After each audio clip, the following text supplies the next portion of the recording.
tentukan yang akan mengisi neraka jahanam itu adalah kelompok bangsa jin dan bangsa manusia. Ini digambarkan dan itu diucapkan lewat bahasa sumpah oleh Allah. Walaqad zara'na, dan sungguh Allah bersumpah, sungguh telah kami jadikan, kami ciptakan untuk neraka jahanam itu kebanyakan dari bangsa jin dan manusia. Isinya adalah jin dan manusia. Nah, itu pengantarnya. Nah, termasuk yang minggu lalu kita jelaskan. Kalau bangsa manusia itu siapa di antaranya? Itu tadi orang-orang yang gagal mengamalkan ilmunya. Yang berilmu saja kadang-kadang masih gagal, apalagi yang tidak berilmu. Nah, lalu pertanyaannya, apa yang menyebabkan ini semua? Mereka bisa menjadi penghuni neraka jahanam. Lahum qulubun la yafqahuna biha. Bagi mereka Allah berikan qulub. Qulub itu bentuk jamak dari kata qalbun. Nah, ini perlu kita bedakan. Mungkin kalau terjemahan bahasa Indonesia qalbun, gampangnya hati. Tapi hati itu mungkin kita kalau bahasa Indonesia itu lebih kepada hati yang zahir, yang segera terlihat. Kalau kita nyembelih hewan kayak lembu, itu kelihatan hatinya. Nah, itu yang kita rujuk dengan hati itu. Tapi yang dimaksud oleh Al-Quran di sini, qulub itu bukan hati yang berbentuk yang misalnya kita beli di pasar itu. Tapi ini adalah alat untuk memahami. Ini bagian dari yang Allah ciptakan untuk perangkat yang Allah pasang pada manusia itu, yang dengan itu dia merasa rasa sedih, rasa gembira. Itu yang mengukur tuh hati, bukan otak. Coba kalau ditanya, yang sedih itu alat ukurnya apa? Apakah diukur dengan nilai akal? Tidak. Nah, kita itu seringkali menyebut bahwa untuk berpikir akal. Tapi dalam bahasa Al-Quran, kalbun itu juga alat untuk memahami, alat untuk berpikir yang Allah anugerahkan pada kita. Nah, biasanya di kitab-kitab tasawuf, ulama-ulama tasawuf ini bahas panjang lebar nih cerita soal apa yang disebut dengan hati. Ini salah satu objek kajian yang pokoknya dibahas habis oleh para ulama tasawuf kalau sudah cerita soal kalbun ini. Nah, yang dimaksud dengan kalbun itu adalah seperangkat alat yang Allah berikan sebagai cara untuk memahami. Di situ rasa suka, rasa duka, senang dan segala macam, itu alat untuk memahami itu hati. Nah, jadi menurut Al-Quran, ketika orang tidak memfungsikan itu dengan benar, alat yang disebut dengan kalbu itu atau qulubun bahasa jamaknya, maka berilmu pun dia bisa jadi ilmunya menjadi tidak teramalkan. Itu salah satu nanti pada akhirnya yang mengantar orang itu akan masuk ke dalam neraka jahanam, menjadi penghuni neraka jahanam. Jadi menata hati, itu kalau bahasa orang tasawuf, menata hati, mengurus hati kita itu supaya tetap bersih, tetap cemerlang, bisa menangkap ajaran-ajaran Allah itu bagian dari yang penting diajarkan oleh agama kita.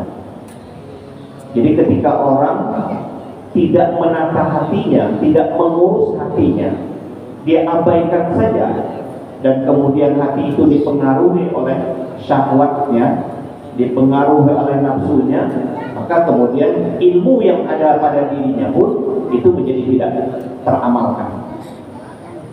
Nah, jadi salah satu penyebab orang menjadi penghuni neraka jahanam itu dalam pandangan Al-Quran adalah lahum qulubun la yafqahuna biha. Bagi mereka itu Allah ciptakan, Allah berikan hati, tapi sayang la yafqahuna biha. Dia tidak pakai hati itu untuk memahami tanda-tanda kebesaran Allah, tidak memahami ayat-ayat Allah, tidak dia gunakan.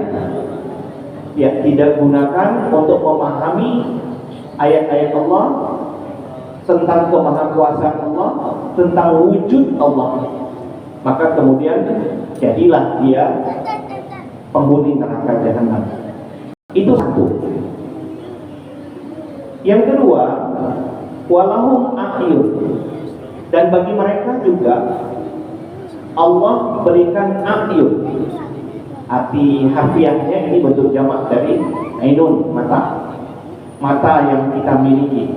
Tapi ada sebagian ulama tafsir yang dimaksud di sini bukan hanya sekedar mata yang melekat di kepala kita, tapi ternyata di dalam hati itu ada mata yang punya mata juga. Ini kita sering sebut mata hati.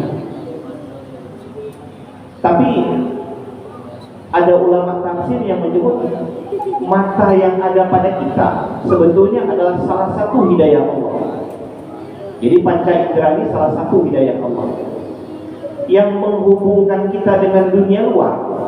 Kita bisa melihat objek yang ada di luar diri kita, itu alat penghubungnya adalah mata. Bahkan mungkin salah satu cara kita mendapat pengetahuan itu lewat mata. Ini para peneliti misalnya tentang apapun yang ingin dia ketahui, salah satunya lewat mata. Bahkan objek yang kecil pun pakai mikroskop misalnya, itu lewat mata. Tapi matalah yang menghubungkan antara objek yang di luar. Mungkin di luar itu ada ayat-ayat Allah. Alam semesta ini ayat Allah. Apa yang kita saksikan keseharian, jika kita pikir, itu adalah ayat Allah. Begitu kita buka mata, kita sudah berhadapan sesungguhnya dengan ayat-ayat Allah. Nah, jika orang itu gagal dalam mempergunakan mata ini, artinya informasi yang didapat dari mata itu, kemudian gagal dia pahami bahwa itu hanya sekedar fenomena alam biasa, maka lagi-lagi ini juga dapat mengantar orang menjadi penghuni neraka jahanam. Ada tafsir yang agak tasawuf. Yang dimaksud mata itu adalah memang betul mata hati. Jadi yang tadi dibicarakan ada hati, tapi di dalam hati itu sendiri ada bagian yang lebih tajam dan halus. Nah, itu disebut dengan mata hati. Lagi-lagi ini juga menjadi bahasan para ulama tasawuf. Tapi baik mata yang melekat di kepala kita maupun mata hati, itu adalah bagian-bagian yang penting yang Allah berikan kepada kita sebagai sarana hidayah Allah juga.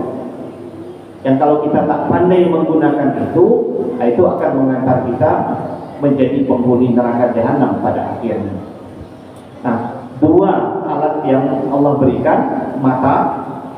Sayang kata Tuhan, la yubsiruna biha. Orang itu tidak bisa melihat dengan mata yang Allah berikan itu. Nah, Bapak Ibu yang saya muliakan, tadi itu saya sudah menyebut bahwa kalau tafsir yang biasa-biasa saja yang diberikan oleh para ulama, a'yun itu betullah mata kepala yang ada melekat, yang menjadi alat kita melihat. Tapi para ulama tasawuf dengan menggunakan kata yubsiru, ini istilah mereka adalah mata yang dimaksud adalah mata hati kita. Karena istilah tasawuf itu ada yang disebut dengan basirah. Basirah itu bukan a'yun yang ada di kepala kita, tapi betul-betul hati kecil kita. Kita kadang-kadang begini, melihat orang sedang menderita, lalu muncul rasa iba, kasihan. Nah, kasihan itu kan tidak dilihat dengan mata kepala aja, tapi rasa iba atau kasihan itu muncul dari rasa yang paling dalam. Nah, itu basirah namanya. Jadi susah memang dijelaskan, tapi setiap kita kalau mau merasa-rasai itu basirah itu ada.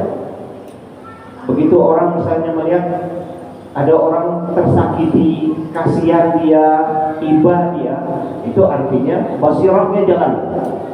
Nah, itu yang basirah. Nah, itu yang kata para ulama tasawuf, itu mata hatinya bekerja. Tapi kalau ada orang melihat orang menderita, tapi tak ada rasa kasihannya, nah itu basirahnya buta itu, nggak ngelihat itu. Walaupun mata kepalanya ngelihat, ini ada orang tersakiti, orang teraniaya, orang terzalimi, tapi basirahnya nggak bekerja. Apa dia bilang? Terserah saja. Nah itu artinya basirahnya nggak jalan. Nah, itu sebabnya ada ulama tafsir yang menyatakan bahwa la yubsiruna biha itu mata hatinya yang buta. Makanya di ayat lain kan ada Allah menjelaskan sesungguhnya yang buta itu bukan mata yang ada di kepala, tapi yang buta itu adalah mata hati. Itu 3 sarana yang Allah berikan. Dan yang berikutnya walahul azanu, dan bagi mereka bangsa jin dan manusia tadi juga Allah berikan azan. Azanu terjemahan harfiahnya telinga. Nah ini berapa minggu yang lalu kita sudah sampaikan, kata azan itu asal usul katanya maknanya adalah pengetahuan atau memberitahu. Makanya telinga itu dalam bahasa Arab artinya alat untuk mencari tahu. Kalau tadi muazzin kita mengumandangkan azan, azan itu artinya pemberitahuan bahwa waktu salat sudah masuk. Jadi kata azana itu, azana itu arti harfiahnya, arti dasarnya itu adalah pengetahuan. Ini kebetulan kita hari ini ada beberapa siswa kita yang sedang belajar di Timur Tengah, lagi pulang ini saya lihat. Ada yang sedang belajar di Universitas Tabuk, enggak. Sana tukang, sana awal. Ada siswa kita yang sedang belajar kemarin ketika dia mau mengambil beasiswa ke sana, kita kasihkan rekomendasi dan diterima di sana di Universitas Tabuk di Saudi Arabia. Nanti kalau kita cerita perang Tabuk, ini surat yang satu lagi setelah ini, itu cerita tentang perang Tabuk aja. Itu tempat dia kuliah di Universitas Tabuk.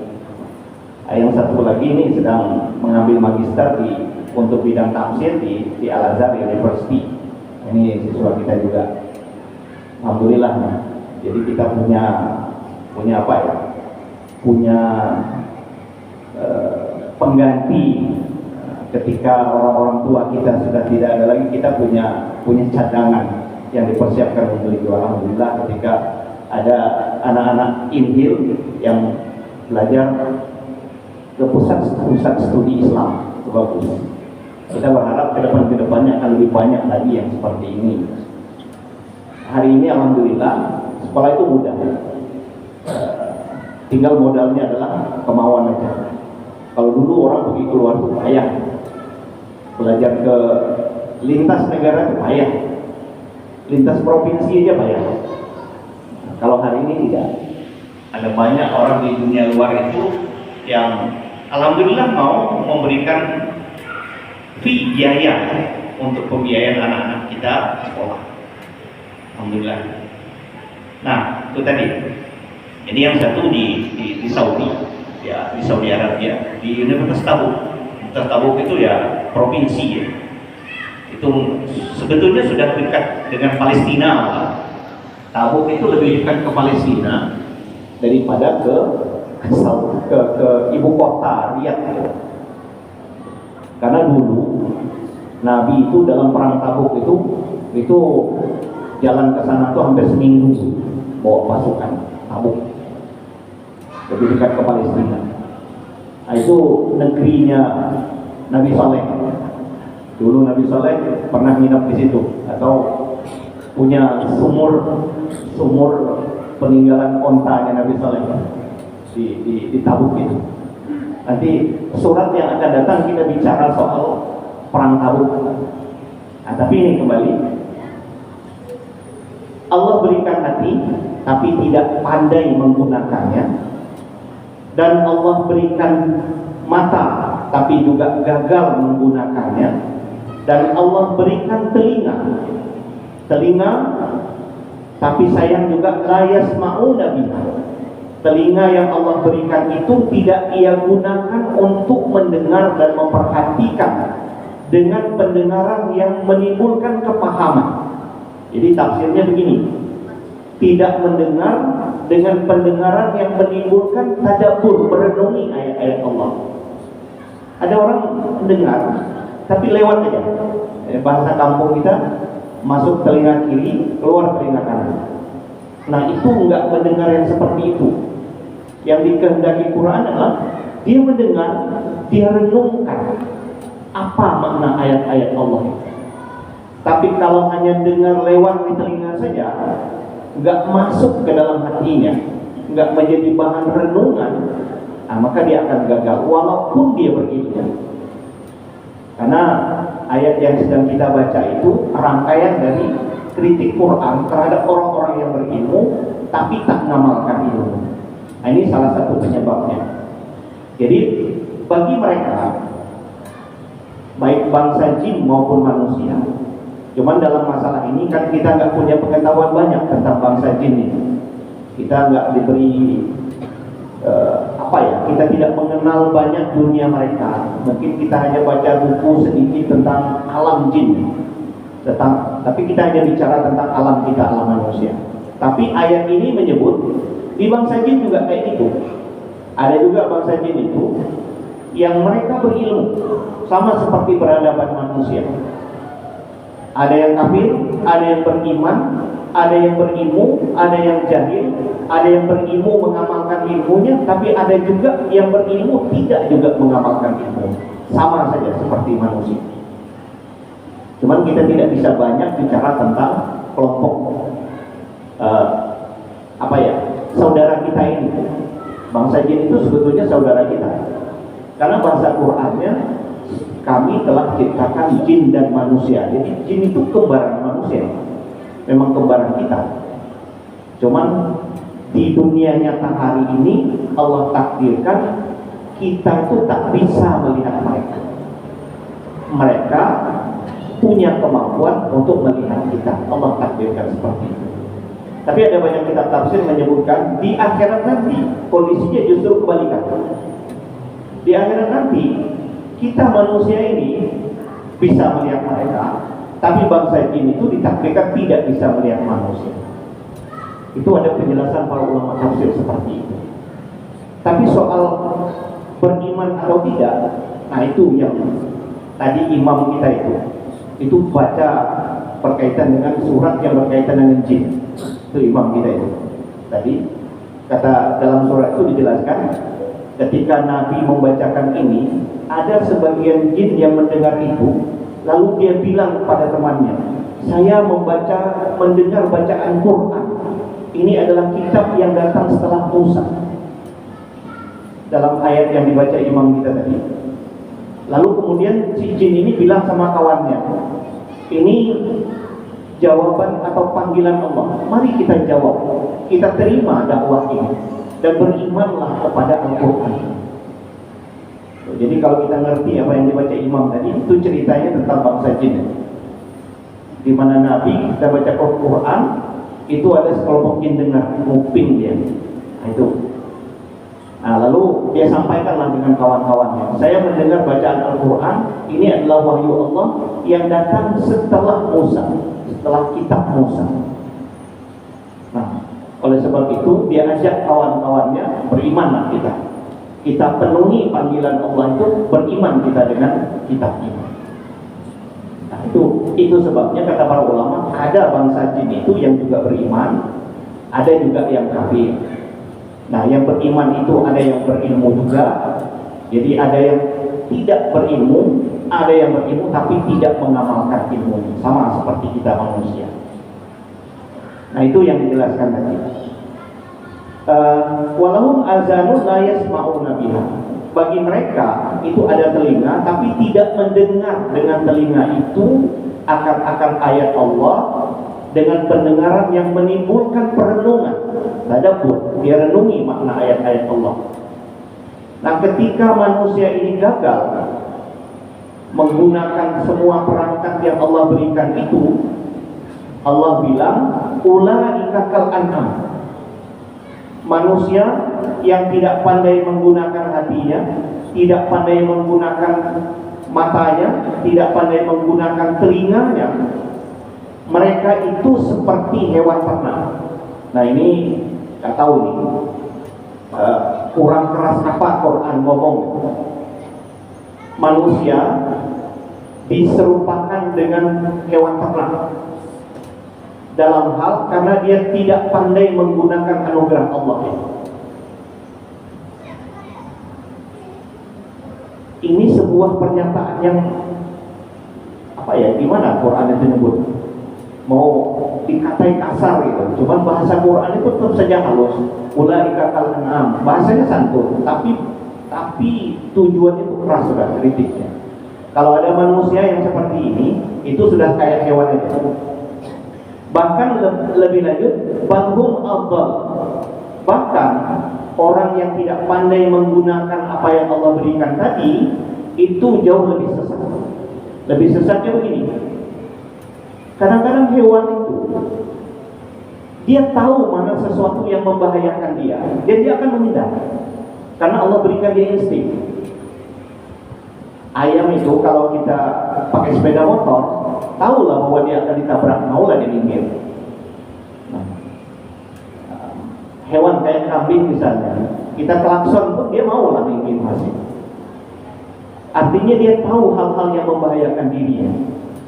Nah, tiba di manusia Allah berikan akal, tapi kenapa dia masih terjerumus ke dalam hal-hal yang dapat membahayakan dirinya? Apa tak lebih sesat? Itu dia. Dia Allah berikan akal, tapi kok tidak pandai menggunakannya, masih saja masuk ke dalam sesuatu yang menyesatkan dia. Maka kemudian itu kata Quran, balhum adall. Jadi kalau hewan sesat karena memang tidak Allah berikan akal, masih wajar. Tapi manusia sesat sementara Allah berikan dia akal, nah itu yang tak wajar. Itu yang tak wajar. Balhum adall, bahkan mereka lebih sesat. Ulaika humul ghafilun. Mereka ini adalah orang-orang yang lalai menggunakan anugerah Allah tadi. Nah ini adalah penutup dari rangkaian ayat tentang orang-orang yang tidak pandai menggunakan nikmat Allah, hidayah Allah, dan termasuk ilmu pengetahuannya. Mereka akan menjadi penghuni neraka jahanam. Lalu kita lanjutkan ke ayat berikutnya. Ini temanya agak sedikit pindah. Jadi ayat ini temanya pindah, geser sedikit. Dulu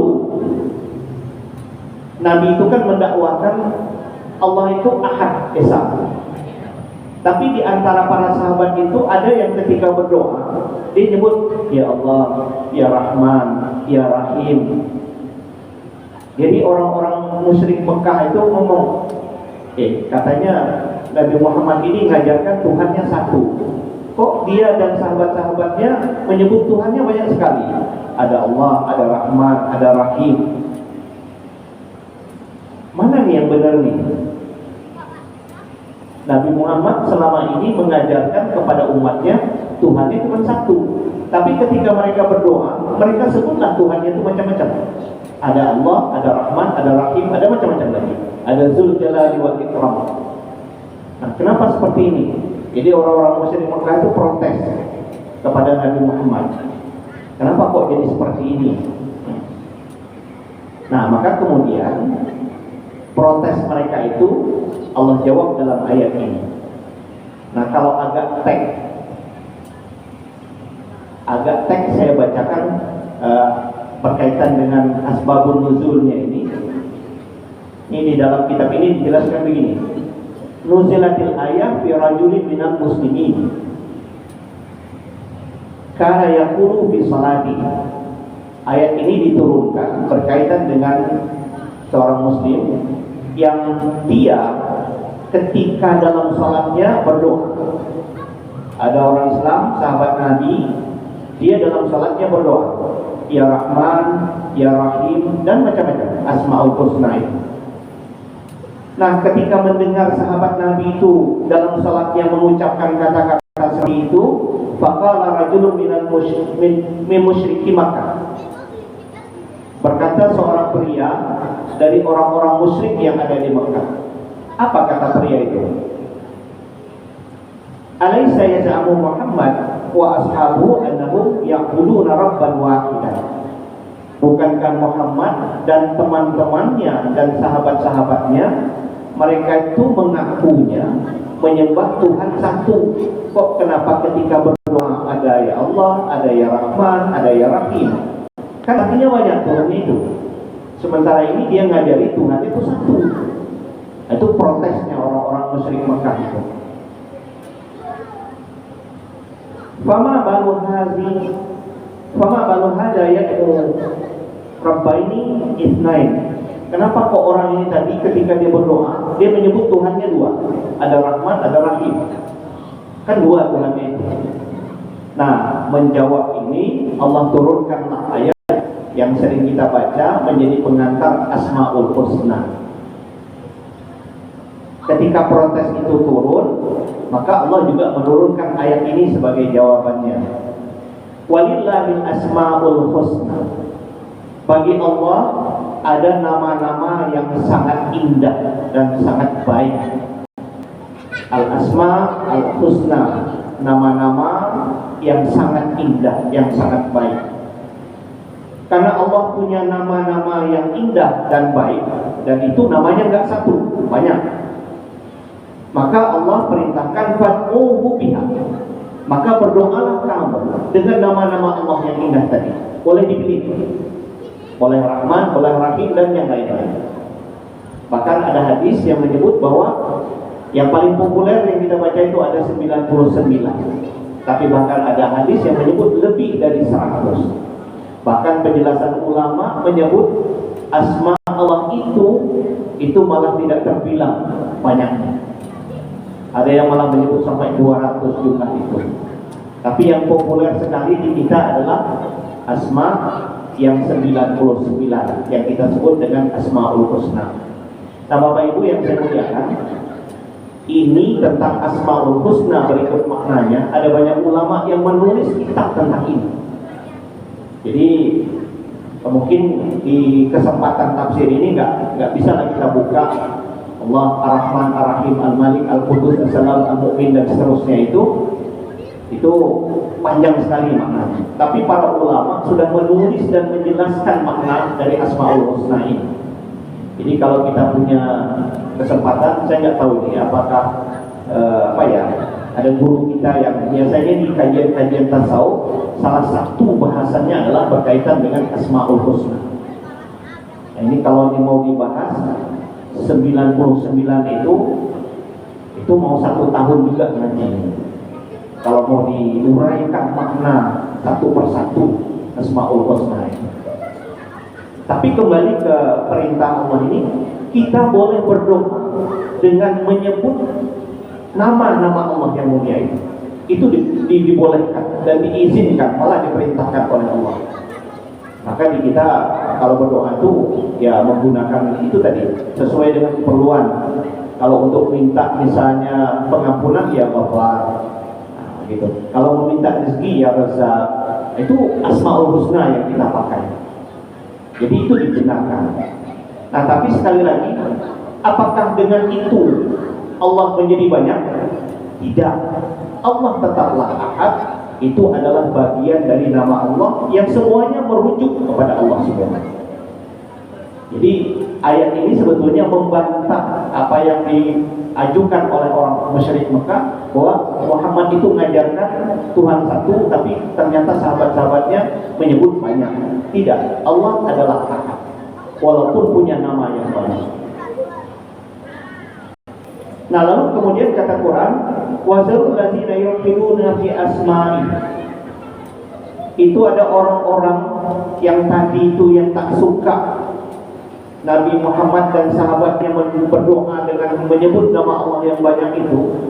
Istilah kita yang ngeyel, yang keras kepala, menggugat itu. Kata Quran, tinggalkan saja, biarkan aja, abaikan saja. Tak perlu untuk diperhatikan. Silakan berdoa dengan memohon salah satu di antara asma Allah. Mudah-mudahan Allah berikan, Allah segera kabulkan doa kita. Jadi yang tadi yang protes-protes itu kata Quran itu abaikan saja, tidak perlu untuk dipedulikan. Jadi wazarul ladzina yulhiduna fi asma'i, itu biarkan saja, abaikan saja orang-orang yang dengki, yang tidak suka menyebut nama-nama Allah itu. Nah nanti sayujzauna ma kanu ya'malun, itu yang protes-protes itu, yang tidak suka itu, yang tidak nyaman ketika nama Allah disebut dengan beragam itu Allah janjikan sayujzauna ma kanu ya'malun. Nanti di akhirat nanti Allah akan berikan balasan sesuai dengan apa yang mereka kerjakan. Yang jelas perintah Allah kepada Nabi Muhammad dan umatnya, silakan berdoa dan berdoalah dengan menggunakan Asmaul Husna tadi. Jadi kita udah biasa tuh, kalau kita umat Islam udah biasa tuh makanya. Nah, itu berkaitan dengan Asmaul Husna. Lalu kemudian ayat ini ditutup dengan penjelasan berikut, kembali kepada orang-orang Yahudi. Wa mimman khalaqna ummatul yahduna bil haqq wa bihi yahdilun. Di antara makhluk yang Allah ciptakan. Nah, waktu ini kata para ulama tafsir ini sebetulnya konteksnya kepada orang-orang Yahudi. Orang-orang Yahudi itu ada yang Allah ciptakan yang alim, ada yang jahil, ada yang keras kepala, ada. Jadi Quran tidak pukul rata orang Yahudi itu jelek semua, tidak. Yang bagus tuh ya Quran akan bilang bagus. Nah, wa mimman khalaqna ummatun yahduna bil haqq wa bihi yahdilun. Di antara yang Allah ciptakan, makhluk yang Allah ciptakan, ada satu umat. Umat ini berkali-kali kita jumpai dalam ayat Al-Quran. Umat itu adalah sekelompok orang yang kira-kira tujuan, cita-cita, harapan hidupnya sama. Nah, kita orang Indonesia ini bisa disebut umat, kira-kira karena semangat dan tujuan kita kira-kira sama. Itu umat namanya. Tidak perlu harus sampai besar seperti negara. Seukuran tembilan ini pun, kalau kira-kira semangat dan cita-cita hidup kita kira-kira arahnya sama, itu bisa disebut umat. Bahkan mungkin hanya jumlah 10 orang saja, kalau mereka itu punya cita-cita, semangat, tujuan hidup sama, itu bisa disebut umat. Makanya organisasi misalnya, walaupun cuma bertiga orang, tapi kira-kira tujuan dan cita-citanya sama, itu sudah bisa disebut umat. Jadi tidak harus jumlahnya banyak. Nah, kata Quran, wa mimman khalaqna ummatun yahduna bil haqq. Di antara yang Allah ciptakan, makhluk-makhluk Allah yang Allah ciptakan ini, ada umat yahduna bil haqq, yang mereka itu mendapat petunjuk dengan kebenaran. Ada umat yang mendapat petunjuk dengan kebenaran. Nah, Bapak Ibu yang saya muliakan, kalau inilah bahasa Al-Quran, maka logika kebalikannya, ada pula umat yang tidak Allah berikan hidayah kepada mereka. Kalau Quran menyebut ada umat yang Allah berikan hidayah dengan kebenaran, artinya secara tersirat ada umat yang tidak Allah berikan hidayah dengan kebenaran itu. Nah, yang Allah berikan hidayah dengan kebenaran ini, wabihi yahdilun. Dengan kebenaran ini dia akan memutus perkara itu dengan keadilan. Nah, ini semangat dasar penciptaan alam semesta itu salah satunya adalah berdasarkan keadilan. Oleh sebab itu bahasa keadilan ini adalah bahasa yang dipakai oleh semua nabi. Jadi Nabi Daud itu Allah perintahkan untuk menetapkan hukum dengan adil. Siapapun yang menjadi penegak atau yang memegang kendali hukum, maka dia harus menetapkan dengan keadilan. Itu adalah tonggak berjalannya dunia ini. Itu yang menjadi perintah Al-Quran. Ketika keadilan tidak ditegakkan, maka masyarakat akan hancur dan dunia pun bukan tidak mungkin akan hancur. Ini adalah ajaran paling universal dari Al-Quran. Siapapun yang merasa menjadi pemegang hukum, sejatinya dia harus menegakkan keadilan. Dan itu adalah ajaran paling dasar di dalam Islam. Wabil haqqi, Allah berikan hidayah dengan kebenaran, dan dengan kebenaran itu pula manusia itu harus menetapkan hukum dengan keadilan.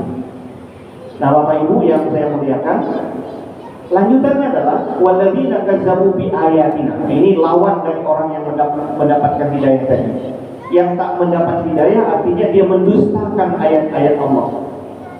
Orang-orang yang mendustakan ayat-ayat kami, sanastadrijuhum min haitsu la ya'lamun. Nah, Bapak Ibu yang saya muliakan, kita dalam bahasa agama punya istilah istidraj.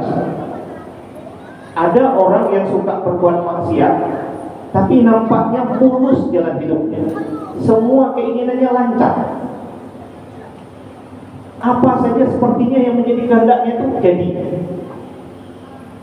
Nah, hati-hati bahasa Al-Qur'annya sanastadrijuhum. Ini kalau bahasa kita, Allah ulur aja, sengaja ya biar sampai tambah lalai dia. Nah, tiba-tiba dalam puncak kelalaian itu, saat itulah Allah hentikan dia dengan tiba-tiba. Nah, orang yang mendustakan ayat Allah, kami akan ulur, kami panjangkan, kami biarkan dia sampai masa yang dia tidak sadar bahwa saatnya Allah tarik itu sudah dekat. Hati-hati kita dengan ini. Fa'tabiru ya ulil absar la'allakum tuflihun. Assalamualaikum warahmatullahi wabarakatuh. A'udzubillahi minasyaitonir rajim. Bismillahirrahmanirrahim. Alhamdulillahirabbil alamin wassalatu wassalamu ala asyrofil mursalin sayyidina wa maulana Muhammadin wa ala alihi wa sahbihi ajmain. Wa manfa'na bima 'allamtana wa 'allimna ma yanfa'una wa zidna ilman nafi'an wa hidayatan wa tawfiqan. Walhamdulillahirabbil alamin. Assalamualaikum warahmatullahi wabarakatuh.